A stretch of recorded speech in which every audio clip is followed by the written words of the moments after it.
কোথায় যেন একটা লেখা পড়েছিলাম। লেখাটা কেন জানি মাথা থেকে সরাতে পারি না দীর্ঘ একটা সময় ধরে। তোমাকে একজন পেয়েছে মানে আরেকজন কি বিভৎসভাবেই না তোমাকে হারিয়েছে।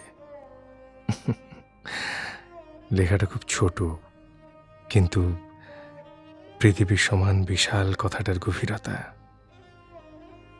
কেউ একজন দিনের পর দিন, মাসের পর মাস, বছরের পর বছর কাউকে নিজের করে পাওয়ার স্বপ্ন দেখে যাচ্ছে, অপেক্ষা করে যাচ্ছে। অথচ অথচ অন্য কেউ কোনো আক্ষেপ ছাড়া, সাধনা ছাড়াই তাকে নিজের করে পেয়ে গেল। সে জানেও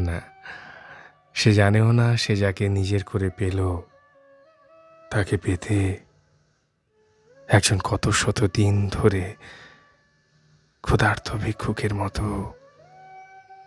তার অপেক্ষায় ছিল। না, সে জানে না।